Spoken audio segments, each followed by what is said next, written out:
Hi, my name is Morgan McLean, and for my child development classroom observation, I observed Miss Russell's third grade classroom at Dupree Elementary in Jacksonville, Arkansas.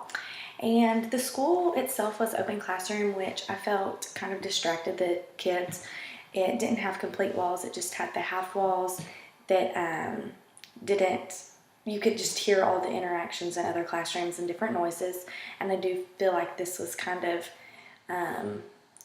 it was a choice that the school made, obviously, and it wasn't the classroom itself, but I do feel that it was a bit distracting. A glow in Miss Russell's class is that she gave points in a various of different ways.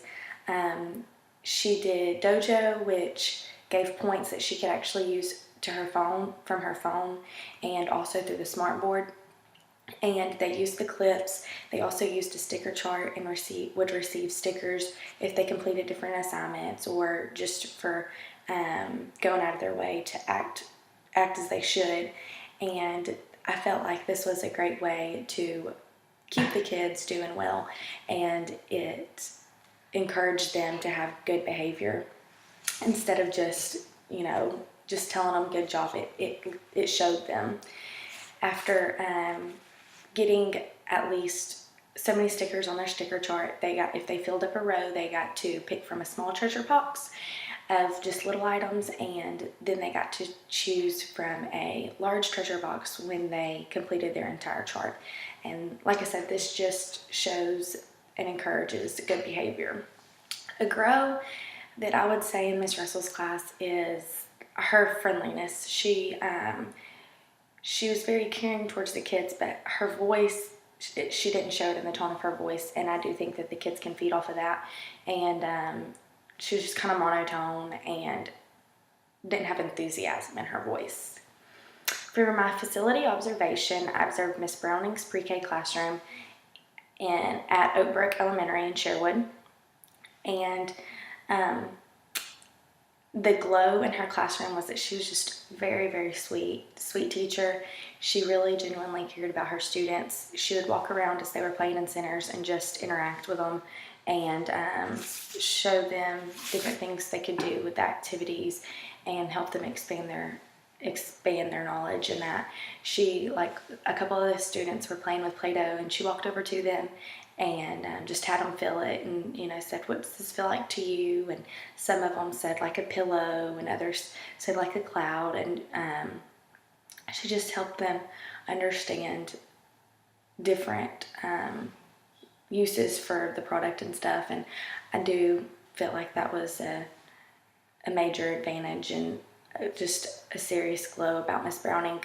A grow is that the facility itself, the playground, did not have a fence all the way around it. The fence ended before the parking lot, and where the buses and visitors will park, it just ended. So if kids are out on the playground and somebody pulls up, they could easily get out in the road and get hit. And I do feel like that is a major issue and should be taken care of.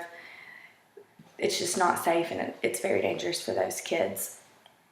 In my case study, I observed in Miss Kinsey's first grade classroom at Biamita Elementary in Jacksonville, and I observed a little girl named Shayla.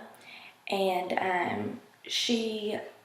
a glow in the classroom is that Miss Kinsey was very caring of Shayla. She always made sure that she felt comfortable, and that she did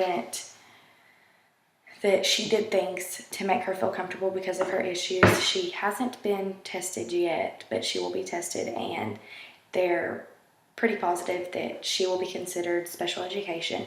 And Miss Kinsey was just very caring and sweet to her and made sure that she felt comfortable. She didn't want to make her feel uncomfortable in any way. The grow, which I can also see as an issue, but also helps, is that when Shayla would take her vocabulary test, she wouldn't write it herself because Miss Kinsey said that her actually writing overwhelms her, and her handwriting is very awful, that it's hard to read. So instead of actually writing, Miss Kinsey had her use letter cards and would spell out words at a different table.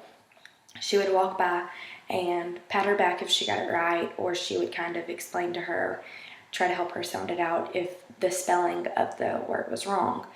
I do see this as it's good in a way, but then again, I see it as an issue because her handwriting was awful. Out of all the other students, every time they would do a worksheet, I would get hers and I would compare hers, and it was just, she couldn't stay on a line. It was almost unreadable, but then again, they didn't practice it with her.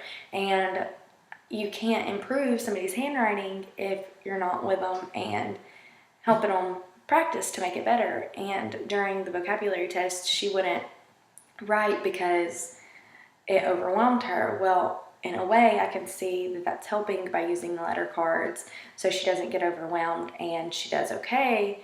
But then again, it's not helping her practice her handwriting. And I think that at that point, that is a good time to practice it whenever it's something as simple as vocabulary, instead of when she has to take a standardized test.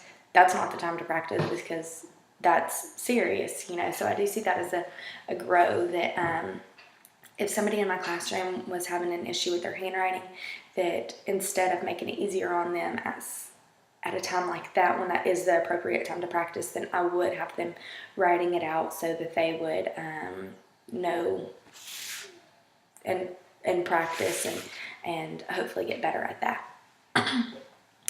The conclusion for all of them is at Miss Russell's class, I learned a lot being in that classroom.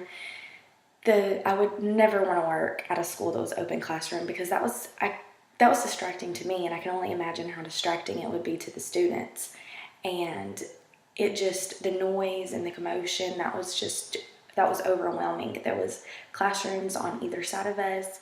There was the bathroom right down on the other side of the classroom, and there was constant people walking in the hallways, talking, administrators just discussing things.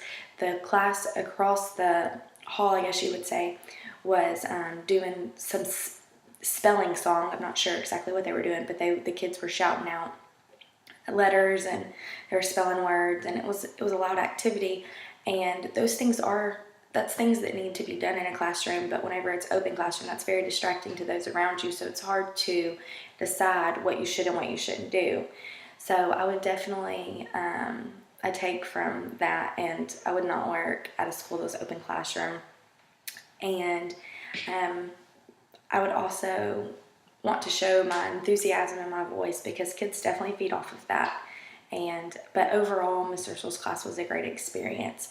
Also, Oakbrook's Miss Browning's class was as well.